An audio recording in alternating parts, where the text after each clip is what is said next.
Bismillahirrahmanirrahim. Assalamualaikum warahmatullahi wabarakatuh dan selamat sejahtera.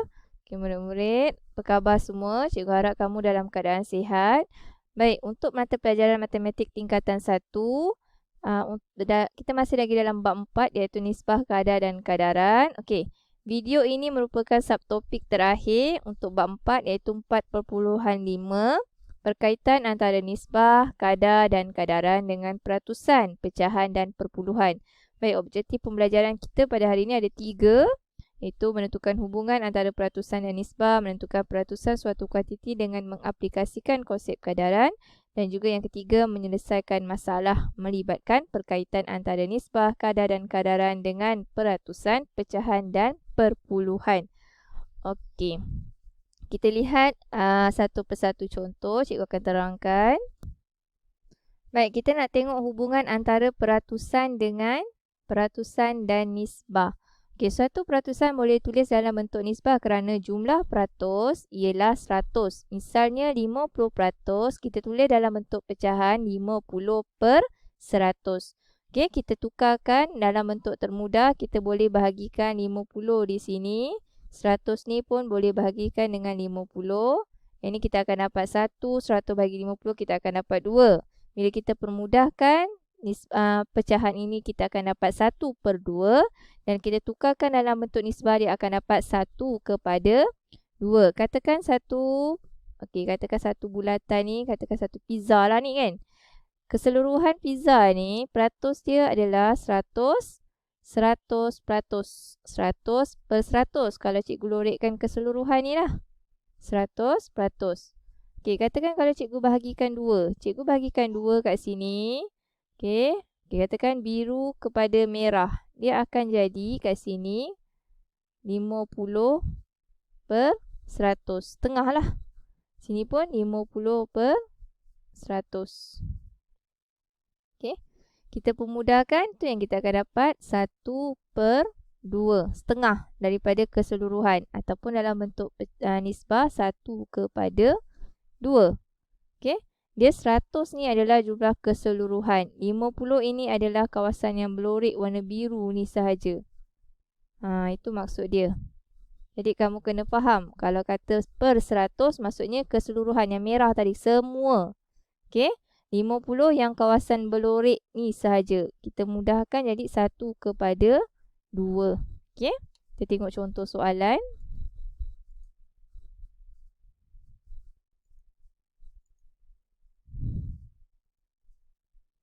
Contoh dalam satu pemerhatian di sebuah sekolah didapati 70% pada murid tingkatan 1 memakai cermin mata. Tentukan nisbah murid yang tidak memakai cermin mata kepada murid yang tidak memakai cermin mata. Okey, dia suruh tentukan nisbah murid yang memakai cermin mata kepada murid yang tidak memakai cermin mata. Baik, kita kena pasti peratus untuk murid memakai cermin mata, dia kata 70%. Jadi yang tak memakai cermin mata, kita tolakkanlah keseluruhan 100% kan. 100% kita tolakkan dengan 70%. Jadi yang tidak memakai cermin mata ada 30%. Jadi nisbah dia kita tuliskan 70% kepada 30%. Kita permudahkan dia, 70 bahagi 10 kita akan dapat 7. 30 bahagi 10 kita akan dapat 3. Jadi kat sini nisbah murid yang pakai cermin mata kepada tidak memakai cermin mata ialah 7/3. Okey? Baik, untuk menentukan peratusan suatu kuantiti dengan mengaplikasikan konsep kadar. Okey, contoh 1, tentukan peratusan setiap kuantiti yang berikut dengan mengaplikasikan konsep kadaran. Okey, sekarang situasi yang pertama, sebuah kotak mempunyai 8 utas leben. Katakan ni satu kotak ada 8 utas leben. 2 daripadanya berwarna biru. Okey, cikgu dah logikkan, katakan 2 ni warna biru. Jadi lagi 6 adalah berwarna katakan warna merah lah kan, selain daripada warna biru. Apakah peratusan leben biru di dalam kotak itu? Okey, untuk 8 leben, keseluruhan leben dalam satu kotak ini adalah 100%. Kalau 2 leben, dia nak kira berapa peratus daripada 100%. Jadi kita gunakan konsep kadaran. Kita katakan peratusan leben yang kita tak ketahui adalah X.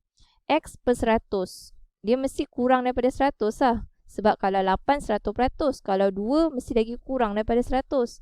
Jadi X per 100 sama dengan bilangan reben yang kita tahu adalah 2. Jumlah reben yang keseluruhan adalah 8. Kita darabkan silang untuk cari nilai X. Dan akhirnya kita akan dapat X adalah 25%. Maksudnya kat sini, warna biru ada 25%. Reben biru 25%. Baki 75% adalah reben merah. Katakanlah soalan ni dia tak cakap reben yang baki tu warna apa. Cikgu tukis warna merah. Okey, yang pasti 25% biru, 75% merah. Sebab keseluruhan satu kotak ni 100%. Begitu.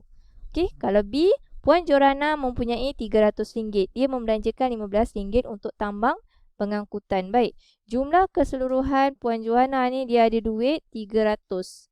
300 bersamaan dengan 100%. Okey, maksudnya RM 300 bersamaan dengan 100%. Sekarang ni belanjakan RM RM15. Dia nak tahu berapa untuk RM15 ni, berapa peratus. Okey, jadi kita buat konsep kadaran wang yang dibelanjakan per jumlah wang. Yang lebih besar adalah jumlah wang lah, kita letak bawah. Jadi 15 per RM300 sama dengan peratus untuk wang yang dibelanjakan perkan dengan 100. Kenapa 100? Sebab jumlah keseluruhan peratus adalah 100% untuk RM300. Okey, 300 bahagi 3 kita akan dapat 100. Jadi sebab itulah untuk dapat nilai Y, kita perlu buat apa? 15 kita bahagikan dengan 3. Itu yang kita akan dapat 5. Jadi dia membelanjakan 5% daripada jumlah wangnya.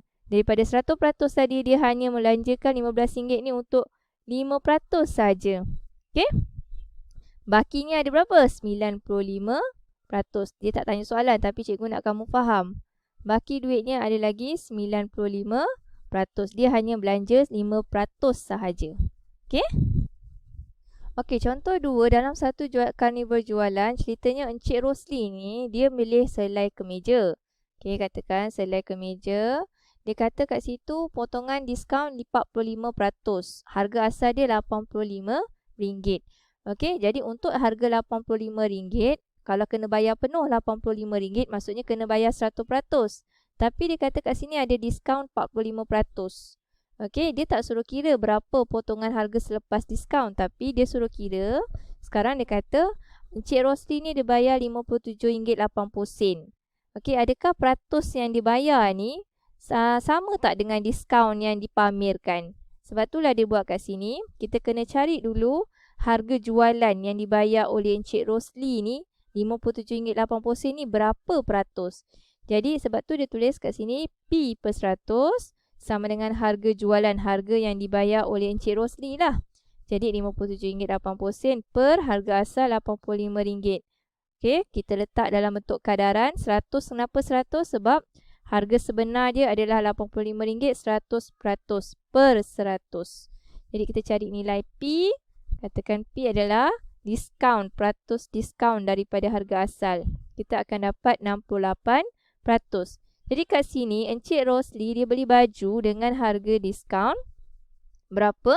Okey, kita nak tahu 100% tolakkan dengan harga yang dibeli. Peratus yang dibeli tolak 68%. Jadi kat sini diskaun dia, kedai ni hanya bagi 32%. Sedangkan yang dipamer tadi adalah 45%. Okey, jadi kesimpulan dia kata nak tengok betul ke tak dia bagi diskaun tu. Jadi kat sini peratusan diskaun yang diperoleh Encik kurang daripada peratusan potongan yang dipamerkan. Dia tipulah. Tulis diskaun 45%. Tapi sebenarnya bila dah dibayar, dia bagi diskaun 32% je. Okey? Tak bagi 45%. Patutnya boleh bagi dapat lagi harga murah lagi daripada RM57.80. Okey? Okey, untuk standard pelajaran yang terakhir, untuk 4.5.3, kita tengok menyelesaikan masalah yang melibatkan perkaitan antara nisbah, kadar dan kadaran dengan peratusan, pecahan dan perpuluhan.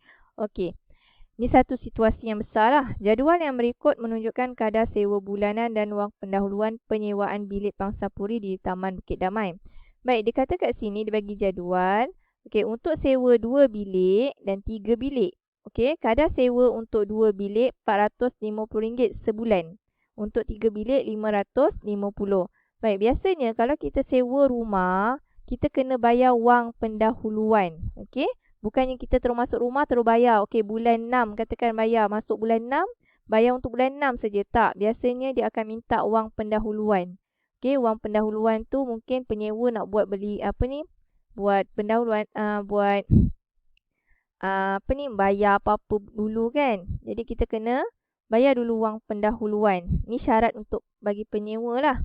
Jadi kalau ni 1 bulan sewa, maksud dia kena bayar RM450 untuk wang pendahuluan. Kalau yang ni untuk 3 bilik 2 bulan sewa, maksudnya 2 kena darabkan dengan RM550. Okey, soalan pertama dia kata Ben dan Farid masing-masing menyewa pangsapuri 2 bilik dan pangsapuri 3 bilik. Cari nisbah jumlah bayaran awal Ben kepada jumlah bayaran awal Farid. Jadi, jumlah bayaran awal Ben. Kita nak cari jumlah bayaran awal Ben dan juga Farid. Baik. Ben kena bayar berapa? Okey. Dia kena bayar wang pendahuluan RM450. Kemudian dia kena tambah lagi RM450. Kenapa? Sebab kena bayar untuk wang pendahuluan. Dan juga kadar sewa 1 bulan pertama. Okey, manakala Farid pula, dia kena bayar RM550. Kemudian dia kena bayar lagi 2 kali sewa bulanan tu untuk wang pendahuluan. Okey, itu. Jadi kat sini kita akan dapat, okey, ni penyelesaian dia. Kejap, cikgu tunjukkan.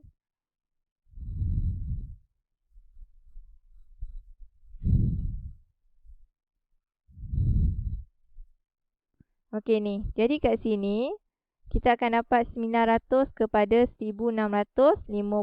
Yang tadi dah cikgu tulis ni. Kemudian kita dapatkan dalam bentuk termudah 900 dengan 1650. Kita dapatkan nisbah termudah, kita dapat 6 kepada 11. Okey, ni jawapan dia. Okey, kita cari dulu jumlah bayaran awal Ben dan juga jumlah awal bayaran bagi Farid. Kita cari dalam bentuk nisbah termudah. Okey, tengok soalan B. Okay, soalan B, gaji bulanan Ben dan Farid masing-masing ialah RM3,750 dan RM5,000.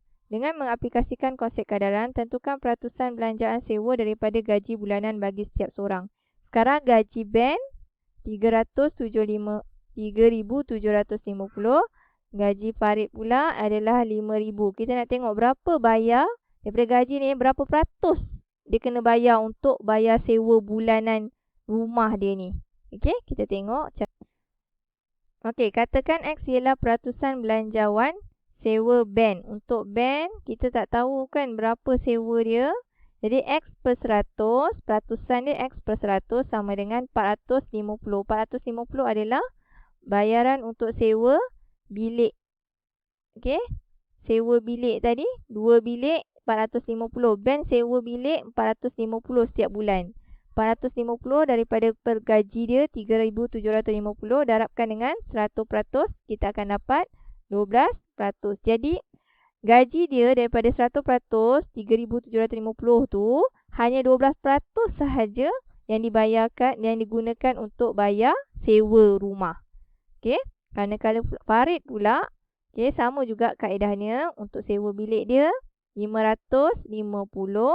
Jadi 550 bahagi dengan 5,000 darab 100, hanya 11% sahaja daripada gaji Farid digunakan untuk bayar sewa rumah dia.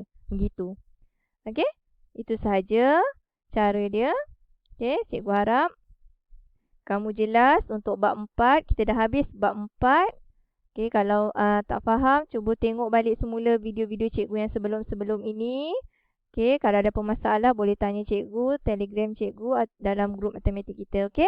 Okey, itu saja murid-murid. Terima kasih semua. Assalamualaikum.